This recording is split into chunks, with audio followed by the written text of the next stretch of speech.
খবরের শুরুতেই থাকছে হেডলাইন্স। চাকরি দেওয়ার নামে আর্থিক প্রতারণা ও পহেলগামে জঙ্গি হামলা, একজন গ্রেফতার। জঙ্গিদের সাহায্য করার অভিযোগে অভিযুক্ত ব্যক্তির নদীতে ঝাঁপ, চাঞ্চল্য। ন্যায় বিচারের আশায় রাজ্যপালের দ্বারস্থ হারাকবিন্দ ও চন্দন দাসের স্ত্রীরা। তীব্র তাপপ্রবাহে পুড়ছে বাংলা, একাধিক জেলায় জারি হয়েছে লাল সতর্কতা। ভোটের আবহে উত্তপ্ত সন্দেশখালী, তৃণমূল ও বিজেপি কর্মীদের মধ্যে সংঘর্ষ, উত্তেজনা। ঝাড়গ্রামে হাতির হানায় মৃত এক, আতঙ্কিত গ্রামবাসীরা।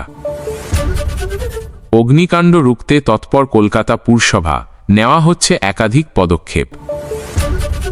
মুখ্যমন্ত্রীর সঙ্গে দেখা করতে কালীঘাটে এসএসসির অযোগ্য চাকরিহারা কর্মীদের ভিড়। মার্কিন সিনেমায় বিদেশি আগ্রাসন রুখতে 100% শুল্ক আরোপের হুমকি ট্রাম্পের। পহেলগামে জঙ্গি হামলার কড়া জবাবের ইঙ্গিত প্রতিরক্ষামন্ত্রীর। ঘরবাড়ি হারানোর আশঙ্কায় ফুঁসছে ঘাটাল, মাস্টার প্ল্যান নিয়ে জমিদাতাদের বিক্ষোভে ভেস্তে গেল বৈঠক। আসছি বিস্তারিত খবরে। পহেলগামে সাম্প্রতিক জঙ্গি হামলার প্রেক্ষিতে প্রতিরক্ষামন্ত্রী রাজনাথ সিং স্পষ্ট ভাষায় জানিয়েছেন, দেশের মানুষ যেমন চাইছে তেমনই কড়া জবাব দেওয়া হবে। তিনি বলেন, দেশের মানুষ যা চায় সেটাই হবে। তার এই মন্তব্য থেকে স্পষ্ট, সরকার এই হামলার বিরুদ্ধে কঠোর পদক্ষেপ নিতে প্রস্তুত। পহেলগামের এই জঙ্গি হামলা দেশের নিরাপত্তা ব্যবস্থায় বড়সড় প্রশ্নচিহ্ন তুলেছে। এই হামলার পর থেকেই দেশজুড়ে ক্ষোভের সৃষ্টি হয়েছে। সাধারণ মানুষ সরকারের কাছে দ্রুত এবং কঠোর পদক্ষেপের দাবি জানিয়েছেন। প্রতিরক্ষামন্ত্রীর এই মন্তব্য সেই জনমতকেই প্রতিফলিত করে। রাজনাথ সিং আরও বলেন, আমাদের জওয়ানরা দেশের সুরক্ষার জন্য সর্বদা প্রস্তুত। যারা দেশের শান্তি বিঘ্নিত করতে চায় তাদের কোনোভাবেই ছাড় দেওয়া হবে না। তিনি বলেন, আমরা সমস্ত দিক খতিয়ে দেখছি এবং খুব শীঘ্রই উপযুক্ত পদক্ষেপ নেওয়া হবে। এই হামলার পর বিভিন্ন নিরাপত্তা সংস্থা এবং গোয়েন্দা বিভাগ ঘটনার তদন্তে নেমেছে। তারা হামলার পেছনের কারণ এবং জড়িত ব্যক্তিদের চিহ্নিত করার চেষ্টা করছে। প্রতিরক্ষামন্ত্রীর এই মন্তব্য নিরাপত্তা সংস্থাগুলোর মনোবল বাড়াবে বলেই মনে করা হচ্ছে। রাজনৈতিক মহলেও এই হামলার তীব্র নিন্দা করা হয়েছে। বিভিন্ন রাজনৈতিক দলের নেতারা এই ঘটনায় শোক প্রকাশ করেছেন এবং সরকারের কাছে দ্রুত পদক্ষেপের দাবি জানিয়েছেন। এই হামলার পর দেশের রাজনৈতিক ঐক্য আরও দৃঢ় হয়েছে, যা সরকারের জন্য একটি ইতিবাচক দিক। প্রতিরক্ষামন্ত্রীর এই কড়া বার্তার পর এখন দেখার বিষয় সরকার কি পদক্ষেপ নেয়। তবে তার এই মন্তব্য থেকে এটা পরিষ্কার যে সরকার এই হামলার বিরুদ্ধে কঠোর অবস্থান নিতে বদ্ধপরিকর। পহেলগামের ঘটনা শুধু একটি জঙ্গি হামলা নয়, এটি দেশের সার্বভৌমত্বের ওপর আঘাত। তাই এর যোগ্য জবাব দেওয়া সরকারের কাছে একটি বড় চ্যালেঞ্জ। ঘাটাল মাস্টার প্ল্যানের জমি অধিগ্রহণ প্রক্রিয়া ঘিরে তীব্র অসন্তোষ দেখা দিয়েছে। ঘরবাড়ি হারানোর আশঙ্কায় স্থানীয় জমিদাতারা ব্যাপক বিক্ষোভ প্রদর্শন করেছেন, যার জেরে প্রশাসনের ডাকা গুরুত্বপূর্ণ বৈঠক ভেস্তে গেছে। জানা গেছে, ঘাটাল শহরের ৩ নম্বর ওয়ার্ড থেকে ১২ নম্বর ওয়ার্ড পর্যন্ত প্রায় ৫.৫ কিলোমিটার দীর্ঘ এলাকায় মাস্টার প্ল্যানের জন্য জমি অধিগ্রহণ করা হচ্ছে। এই অধিগ্রহণের আওতায় বহু বসতবাড়িও পড়ছে। স্থানীয় বাসিন্দাদের অভিযোগ, তাদের পুনর্বাসন এবং ক্ষতিপূরণ নিয়ে কোনো স্পষ্ট বার্তা প্রশাসন দেয়নি। জমিদাতাদের স্পষ্ট বক্তব্য, তারা বন্যা সমস্যার স্থায়ী সমাধানে মাস্টার প্ল্যানের বিরোধী নন, তবে নিজেদের ঘরবাড়ি ও স্মৃতিবিজড়িত ভিটেমাটি হারিয়ে নিঃস্ব হতে চান না। ক্ষতিপূরণের অঙ্ক নিয়েও তাদের মধ্যে তীব্র ক্ষোভ রয়েছে। তাদের দাবি, বর্তমান বাজার দরের সঙ্গে সঙ্গতি রেখে জমির ন্যায্য দাম দিতে হবে। এই পরিস্থিতিতে মাস্টার প্ল্যান মনিটরিং কমিটি এবং সাব কমিটির সদস্যদের ডাকা আলোচনা সভায় উত্তপ্ত পরিস্থিতি সৃষ্টি হয়। জমিদাতারা তাদের ক্ষোভ উগরে দেন এবং ক্ষতিপূরণের বিষয়ে সুনির্দিষ্ট প্রতিশ্রুতি ছাড়া আলোচনায় বসতে অস্বীকার করেন। বিক্ষোভের মুখে শেষ পর্যন্ত বৈঠকটি বাতিল করতে বাধ্য হয় প্রশাসন। সাব কমিটির সদস্য দিলীপ মাঝি অবশ্য ভিন্ন সুর গেয়েছেন। তিনি দাবি করেন, সরকার জমি কেনার জন্য যথেষ্ট অর্থ বরাদ্দ করেছে। তবে কিছু ব্যক্তি উদ্দেশ্যপ্রণোদিতভাবে এই প্রকল্পের বিরোধিতা করছেন এবং সাধারণ মানুষকে ভুল বোঝাচ্ছেন। অন্যদিকে রাজ্য সরকার এই মাস্টার প্ল্যানকে ঘাটালের দীর্ঘদিনের বন্যার সমস্যার স্থায়ী সমাধান হিসেবে দেখছে। প্রায় 2 দশক আগে এই প্রকল্পের শিলান্যাস হলেও বিভিন্ন কারণে এর কাজ শুরু হতে বিলম্ব হয়েছে। প্রকল্পের আওতায় নদী ও শাখা নদীগুলির নিয়মিত ড্রেজিং, পাম্প হাউস তৈরি এবং নদীপথ সংস্কারের পরিকল্পনা রয়েছে। সরকার সূত্রে খবর, এই প্রকল্পের জন্য 500 কোটি টাকা বরাদ্দ করা হয়েছে এবং 2028 সালের মধ্যে কাজ শেষ করার লক্ষ্যমাত্রা রাখা হয়েছে। তবে জমি অধিগ্রহণ সংক্রান্ত এই অচলাবস্থা দ্রুত নিরসন না হলে মাস্টার প্ল্যানের ভবিষ্যৎ আরও অনিশ্চিত হয়ে পড়তে পারে বলে মনে করছেন বিশেষজ্ঞরা। ভোটের দিনক্ষণ যত এগিয়ে আসছে ততই উত্তপ্ত হয়ে উঠছে রাজ্যের বিভিন্ন এলাকা।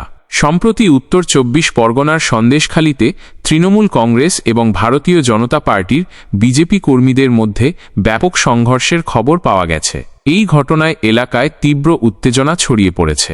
স্থানীয় সূত্রে জানা গেছে, রবিবার রাতে সন্দেশখালীর একটি অঞ্চলে উভয় দলের কর্মী সমর্থকরা মুখোমুখি হয়। প্রথমে বচসা শুরু হলেও কিছুক্ষণের মধ্যেই তা হাতাহাতি এবং সংঘর্ষের রূপ নেয়। উভয় পক্ষ একে অপরের দিকে ইট পাটকেল ছোড়ে এবং লাঠিসোঁটা ব্যবহার করে বলে অভিযোগ উঠেছে। এই সংঘর্ষের জেরে বেশ কয়েকজন কর্মী আহত হয়েছেন বলে খবর পাওয়া গেছে। আহতদের স্থানীয় হাসপাতালে নিয়ে যাওয়া হয়েছে। ঘটনার খবর পেয়ে বিশাল পুলিশ বাহিনী ঘটনাস্থলে পৌঁছায় এবং পরিস্থিতি নিয়ন্ত্রণে আনার চেষ্টা করে। এলাকায় র্যাফও মোতায়েন করা হয়েছে। তৃণমূল কংগ্রেসের স্থানীয় নেতৃত্বের অভিযোগ, বিজেপি কর্মীরা বিনা প্ররোচনায় তাদের কর্মীদের ওপর হামলা চালিয়েছে। তারা এই ঘটনার তীব্র নিন্দা জানিয়েছেন এবং দোষীদের অবিলম্বে গ্রেফতারের দাবি জানিয়েছেন। অন্যদিকে বিজেপির পক্ষ থেকে তৃণমূল কর্মীদের বিরুদ্ধে একই অভিযোগ তোলা হয়েছে। তাদের দাবি, তৃণমূলের লোকজনই প্রথমে গণ্ডগোল শুরু করে এবং তাদের কর্মীদের মারধর করে। বিজেপি নেতৃত্ব এই ঘটনার নিরপেক্ষ তদন্তের দাবি জানিয়েছে। এই সংঘর্ষের ফলে সন্দেশখালীর পরিস্থিতি এখন থমথমে। এলাকায় চাপা উত্তেজনা বিরাজ করছে।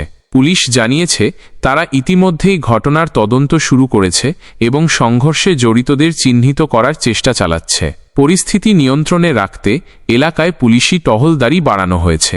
উল্লেখ্য, সন্দেশখালী এর আগেও বিভিন্ন রাজনৈতিক সংঘর্ষের কারণে শিরোনামে এসেছে। ভোটের মুখে এই নতুন করে সংঘর্ষের ঘটনা স্থানীয় বাসিন্দাদের মধ্যে আতঙ্ক সৃষ্টি করেছে। সুষ্ঠু ও শান্তিপূর্ণ নির্বাচন করানো পুলিশের জন্য একটি বড় চ্যালেঞ্জ হয়ে দাঁড়িয়েছে। জম্মু ও কাশ্মীরে জঙ্গিদের সাহায্য করার অভিযোগে অভিযুক্ত এক ব্যক্তি পুলিশের হাত থেকে বাঁচতে নদীতে ঝাঁপ দিয়েছেন। এই ঘটনাটি ডোডা জেলার চেনাব নদীর তীরে ঘটেছে। অভিযুক্ত ব্যক্তির নাম এখনও পর্যন্ত জানা যায়নি। পুলিশ সূত্রে খবর, ওই ব্যক্তিকে একটি নির্দিষ্ট সূত্রে পাওয়া খবরের ভিত্তিতে গ্রেফতার করার জন্য গিয়েছিল, কিন্তু পুলিশ পৌঁছানোর আগেই সে বুঝতে পারে এবং পালানোর চেষ্টা করে। পালাতে গিয়েই সে নদীতে ঝাঁপ দেয়। ঘটনার পরেই পুলিশ এবং স্থানীয় বিপর্যয় মোকাবিলা দল নদীর তীরে পৌঁছে তল্লাশি শুরু করেছে। তবে এখনও পর্যন্ত অভিযুক্ত ব্যক্তির কোনো খোঁজ পাওয়া যায়নি। নদীর স্রোত তীব্র থাকায় উদ্ধার কাজ কঠিন হয়ে পড়েছে। পুলিশের প্রাথমিক তদন্তে জানা গেছে, ওই ব্যক্তি বেশ কিছুদিন ধরেই জঙ্গিদের সঙ্গে যোগাযোগ রাখছিল এবং তাদের বিভিন্নভাবে সাহায্য করত। তার বিরুদ্ধে জঙ্গিদের আশ্রয় দেওয়া এবং অন্যান্য লজিস্টিক সহায়তা করার অভিযোগ রয়েছে। এই ঘটনার জেরে এলাকায় ব্যাপক চাঞ্চল্য সৃষ্টি হয়েছে। স্থানীয় বাসিন্দারা আতঙ্কিত হয়ে পড়েছেন। পুলিশ নদীর তীরবর্তী এলাকায় নিরাপত্তা জোরদার করেছে এবং অভিযুক্ত ব্যক্তির পরিচয় জানার চেষ্টা চালাচ্ছে। নদীতে ঝাঁপ দেওয়ার ফলে অভিযুক্ত ব্যক্তির পরিণতি কী হয়েছে তা এখনও স্পষ্ট নয়। তবে পুলিশ তাকে জীবিত অথবা মৃত অবস্থায় খুঁজে বের করার জন্য সব রকম চেষ্টা চালিয়ে যাচ্ছে। এই ঘটনা ফের একবার জম্মু ও কাশ্মীরের স্পর্শকাতর পরিস্থিতি এবং জঙ্গিদের মদতদাতাদের সক্রিয়তা প্রমাণ করল বলে মনে করছেন নিরাপত্তা বিশেষজ্ঞরা। অভিযুক্ত ধরা পড়লে জঙ্গি কার্যকলাপ সংক্রান্ত আরও গুরুত্বপূর্ণ তথ্য পাওয়া যেতে পারে বলে আশা করা যাচ্ছে। জম্মু ও কাশ্মীরের পহলগাম জঙ্গি হামলার ঘটনার তদন্তের মধ্যেই কলকাতা পুলিশ চাকরি দেওয়ার নামে আর্থিক প্রতারণার অভিযোগে একজনকে গ্রেফতার করেছে। ধৃত ব্যক্তির নাম কমল শেখ। অভিযোগ, সে চাকরি দেওয়ার প্রতিশ্রুতি দিয়ে বহু বেকার যুবকের কাছ থেকে লক্ষ লক্ষ টাকা হাতিয়ে নিয়েছে। পুলিশ সূত্রে খবর, কমল দীর্ঘদিন ধরে এই প্রতারণা চক্র চালাচ্ছিল। সে বিভিন্ন ভুয়ো সংস্থার নাম ব্যবহার করে লোক ঠকাত। চাকরির প্রলোভন দেখিয়ে সে প্রথমে অল্প কিছু টাকা নিত এবং পরে বিভিন্ন অজুহাতে আরও টাকা দাবি করত। বহু ভুক্তভোগী কমলকে টাকা দেওয়ার পরেও চাকরি পাননি। সম্প্রতি কয়েকজন ভুক্তভোগী থানায় অভিযোগ দায়ের করলে পুলিশ তদন্ত শুরু করে। তদন্তে নেমে পুলিশ কমলের আর্থিক লেনদেনের তথ্য খতিয়ে দেখে এবং তার গতিবিধি নজরে রাখে। অবশেষে গতকাল রাতে কলকাতা পুলিশের একটি বিশেষ দল কমল শেখকে গ্রেফতার করতে সক্ষম হয়। পুলিশ ধৃত কমলকে জেরা করে তার এই প্রতারণা চক্রে আর কারা জড়িত আছে সে বিষয়ে তথ্য জানার চেষ্টা করছে। একই সঙ্গে পহলগামের জঙ্গি হামলার সঙ্গে তার কোনো যোগসূত্র আছে কিনা তাও খতিয়ে দেখা হচ্ছে। পুলিশ মনে করছে কমল শেখের কাছ থেকে গুরুত্বপূর্ণ তথ্য পাওয়া যেতে পারে, যা দুটি ভিন্ন তদন্তে সহায়ক হবে। এই ঘটনায় এলাকায় চাঞ্চল্য সৃষ্টি হয়েছে এবং প্রতারিত যুবকদের মধ্যে কিছুটা স্বস্তি ফিরেছে। পুলিশ আশাবাদী খুব শীঘ্রই এই চক্রের বাকি সদস্যদেরও গ্রেফতার করা সম্ভব হবে। নিহত তৃণমূল কর্মী হারাকবিন্দ দাস এবং চন্দন দাসের স্ত্রীরা রাজ্যপাল সিভি আনন্দ বোসের কাছে একটি আবেগপূর্ণ চিঠি লিখেছেন। চিঠিতে তারা তাদের স্বামী হত্যার ঘটনার সুষ্ঠু তদন্ত এবং ন্যায় বিচারের জন্য আবেদন জানিয়েছেন। চিঠিতে তারা উল্লেখ করেছেন তাদের স্বামীদের নৃশংসভাবে হত্যা করা হয়েছে এবং তারা এই ঘটনায় গভীরভাবে শোকাহত ও ট্রমেটাইজড। তারা আরও লিখেছেন তাদের পরিবারের একমাত্র উপার্জনক্ষম ব্যক্তি ছিলেন তাদের স্বামীরা এবং তাদের মৃত্যুতে পরিবারগুলি চরম আর্থিক কষ্টের মধ্যে পড়েছে। হারাকবিন্দ দাসের স্ত্রী লিখেছেন তিনি চান তার স্বামীর হত্যাকারীদের দ্রুত গ্রেফতার করা হোক এবং তাদের দৃষ্টান্তমূলক শাস্তি দেওয়া হোক। তিনি রাজ্যপালের কাছে অনুরোধ করেছেন যাতে এই মামলার তদন্ত সঠিকভাবে হয় এবং কোনো প্রভাবশালী মহল তদন্তে বাধা দিতে না পারে। অন্যদিকে চন্দন দাসের স্ত্রী তার চিঠিতে উল্লেখ করেছেন তার ছোট ছোট সন্তান রয়েছে এবং তাদের ভবিষ্যৎ এখন অনিশ্চিত। তিনি রাজ্যপালের কাছে আর্থিক সাহায্য এবং সন্তানদের শিক্ষার ব্যবস্থা করার জন্য আর্জি জানিয়েছেন। একই সঙ্গে তিনি তার স্বামীর হত্যাকারীদের চিহ্নিত করে কঠোর শাস্তি দেওয়ার দাবি জানিয়েছেন। উভয় স্ত্রী রাজ্যপালের কাছে ন্যায়বিচার প্রতিষ্ঠার জন্য ব্যক্তিগত হস্তক্ষেপ কামনা করেছেন। তারা বিশ্বাস করেন রাজ্যপাল তাদের বেদনা বুঝবেন এবং তাদের পাশে দাঁড়াবেন। তাদের একটাই চাওয়া তাদের স্বামীদের হত্যাকারীরা যেন কোনোভাবেই ছাড় না পায় এবং তারা যেন ন্যায়বিচার পান। এই চিঠিটি ইতিমধ্যেই রাজনৈতিক মহলে আলোড়ন সৃষ্টি করেছে। বিরোধী দলগুলি এই ঘটনাকে কেন্দ্র করে রাজ্য সরকারের সমালোচনা করছে এবং সুষ্ঠু তদন্তের দাবি জানাচ্ছে। এখন দেখার বিষয় রাজ্যপাল এই চিঠির পরিপ্রেক্ষিতে কী পদক্ষেপ করেন এবং নিহতদের পরিবার ন্যায়বিচার পায় কিনা। রাজ্যপালের দপ্তর সূত্রে খবর তিনি চিঠিটি পেয়েছেন এবং বিষয়টি গুরুত্ব সহকারে দেখছেন। খুব শীঘ্রই তিনি এই বিষয়ে প্রয়োজনীয় পদক্ষেপ নেবেন বলে আশা করা যাচ্ছে। পশ্চিমবঙ্গের বিভিন্ন জেলা তীব্র তাপপ্রবাহের কবলে পড়েছে। বিশেষ করে দক্ষিণবঙ্গের পরিস্থিতি অত্যন্ত উদ্বেগজনক। এই পরিস্থিতিতে একাধিক জেলায় লাল সতর্কতা জারি করেছে আবহাওয়া দফতর। আগামী কয়েকদিন এই অসহ্য গরম বজায় থাকবে বলে পূর্বাভাসে জানানো হয়েছে। আলিপুর আবহাওয়া দফতরের খবর অনুযায়ী পুরুলিয়া, বাঁকুড়া, বীরভূম, পশ্চিম বর্ধমান এবং পূর্ব বর্ধমানের মতো জেলাগুলিতে তাপমাত্রা ইতিমধ্যেই 40 ডিগ্রি সেলসিয়াস ছাড়িয়ে গেছে। বেলা বাড়লে পরিস্থিতি আরও ভয়াবহ হয়ে উঠছে। রাস্তায় বেরোনো মানুষের জন্য কষ্টকর হয়ে দাঁড়াচ্ছে। এই পরিস্থিতিতে আবহাওয়া দফতর সাধারণ মানুষকে দুপুর 12টা থেকে বিকেল 4টে পর্যন্ত সরাসরি সূর্যের আলো এড়িয়ে চলার পরামর্শ দিয়েছে। পর্যাপ্ত পরিমাণে জল পান করার এবং হালকা পোশাক পরিধান করার কথাও বলা হয়েছে। অসুস্থ ব্যক্তি এবং বয়স্কদের বিশেষ সতর্কতা অবলম্বন করতে অনুরোধ করা হয়েছে। অন্যদিকে উত্তরবঙ্গের জেলাগুলিতেও তাপপ্রবাহের পরিস্থিতি তৈরি হয়েছে। মালদা এবং উত্তর ও দক্ষিণ দিনাজপুর জেলায় হলুদ সতর্কতা জারি করা হয়েছে। সেখানেও তাপমাত্রা ক্রমশ বাড়ছে এবং গরম অনুভূত হচ্ছে। তীব্র গরমে বিভিন্ন জেলায় হিটস্ট্রোকের ঘটনাও সামনে আসছে। হাসপাতালগুলিতে গরমজনিত অসুস্থতা নিয়ে ভর্তি হওয়া রোগীর সংখ্যা বাড়ছে। প্রশাসন পরিস্থিতি মোকাবিলায় জরুরি ব্যবস্থা নিয়েছে। বিভিন্ন জায়গায় পানীয় জলের ব্যবস্থা করা হয়েছে এবং স্বাস্থ্যকর্মীদের সতর্ক রাখা হয়েছে। এই তাপপ্রবাহের কারণে স্কুলগুলিতে গরমের ছুটি এগিয়ে আনা হয়েছে এবং অন্যান্য সরকারি ও বেসরকারি প্রতিষ্ঠানে কর্মীদের জন্য বিশেষ নির্দেশিকা জারি করা হতে পারে। কৃষিকাজও ব্যাহত হওয়ার আশঙ্কা রয়েছে। সব মিলিয়ে এই তীব্র গরমের হাত থেকে কবে মুক্তি পাওয়া যাবে সেই দিকেই তাকিয়ে আছে রাজ্যবাসী। আবহাওয়া দফতরের পরবর্তী বুলেটিনের দিকে নজর রাখা হচ্ছে। শহরে ক্রমবর্ধমান অগ্নিকাণ্ডের ঘটনা রুখতে কঠোর পদক্ষেপ নিচ্ছে কলকাতা পুরসভা। সম্প্রতি একাধিক অগ্নিকাণ্ডের ঘটনার পর পুর কর্তৃপক্ষ শহরের বিভিন্ন ঝুঁকিপূর্ণ এলাকায় নজরদারি বাড়িয়েছে এবং আগুন লাগার সম্ভাবনা কমাতে বেশ কিছু নতুন নিয়ম ও পদক্ষেপ গ্রহণ করেছে। পুরসভার পক্ষ থেকে জানানো হয়েছে শহরের বাজার, বস্তি এলাকা এবং বহুতলগুলিতে অগ্নি নির্বাপন ব্যবস্থা খতিয়ে দেখা হচ্ছে। যেসব বিল্ডিংয়ে পর্যাপ্ত অগ্নি নির্বাপন সরঞ্জাম নেই বা যেগুলির সরঞ্জাম পুরনো ও ব্যবহারের অযোগ্য, সেগুলিকে চিহ্নিত করে দ্রুত ব্যবস্থা নেওয়ার নির্দেশ দেওয়া হয়েছে। পুরসভার দমকল বিভাগ শহরের বিভিন্ন প্রান্তে সচেতনতামূলক প্রচার চালাচ্ছে। সাধারণ মানুষকে আগুন লাগার কারণ ও তা থেকে সুরক্ষার উপায় সম্পর্কে অবগত করা হচ্ছে। বিভিন্ন জনবহুল এলাকায় অগ্নি নির্বাপনের মহড়া দেওয়ার পরিকল্পনাও রয়েছে। কাঁচা বাজার এবং ঘিঞ্জি বস্তি এলাকায় আগুন লাগার ঝুঁকি বেশি থাকে, তাই পুরসভা এই সমস্ত এলাকায় নিয়মিত পরিদর্শনের ব্যবস্থা করেছে। ব্যবসায়ীদের এবং স্থানীয় বাসিন্দাদের আগুন থেকে সুরক্ষিত থাকার নিয়মাবলী মেনে চলার জন্য অনুরোধ করা হচ্ছে। অবৈধ নির্মাণ এবং বিদ্যুতের তারের বিপজ্জনক সংযোগের বিরুদ্ধেও অভিযান চালানো হবে বলে জানানো হয়েছে। বহুতলগুলিতে বসবাসকারী এবং কর্মরত ব্যক্তিদের জন্য বিশেষ নির্দেশিকা জারি করা হয়েছে। প্রতিটি বহুতলে কার্যকরী অগ্নি নির্বাপন ব্যবস্থা রাখা বাধ্যতামূলক করা হয়েছে।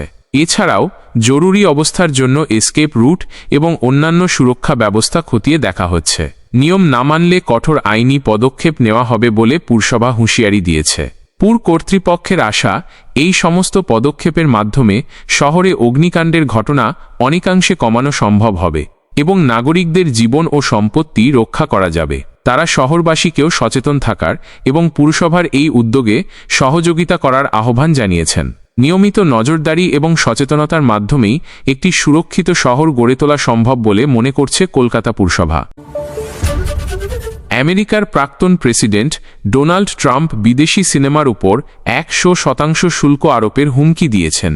তার মতে, বিদেশি সিনেমা মার্কিন বাজারে অন্যায় প্রতিযোগিতা তৈরি করছে এবং এর ফলে আমেরিকার চলচ্চিত্র শিল্প ক্ষতিগ্রস্ত হচ্ছে।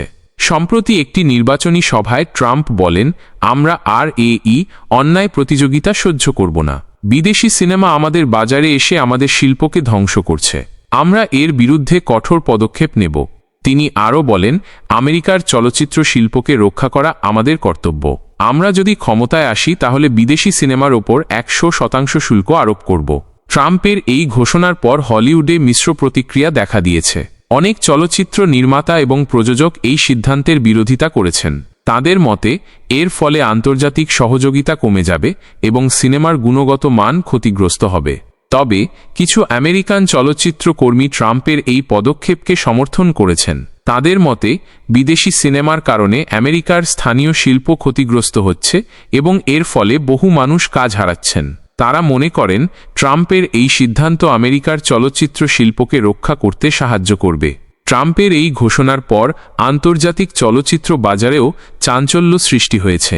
বিভিন্ন দেশের চলচ্চিত্র নির্মাতারা এই সিদ্ধান্তের সমালোচনা করেছেন। তাদের মতে, এটি একটি সংরক্ষণশীল পদক্ষেপ এবং এর ফলে আন্তর্জাতিক সাংস্কৃতিক বিনিময় কমে যাবে। বিশ্লেষকদের মতে, ট্রাম্পের এই ঘোষণা একটি রাজনৈতিক কৌশলও হতে পারে। তিনি এর মাধ্যমে আমেরিকান ভোটারদের মন জয় করতে চাইছেন। তবে যদি তিনি ক্ষমতায় আসেন এবং এই সিদ্ধান্ত কার্যকর করেন, তাহলে আন্তর্জাতিক চলচ্চিত্র বাজারে এর বড় প্রভাব পড়বে।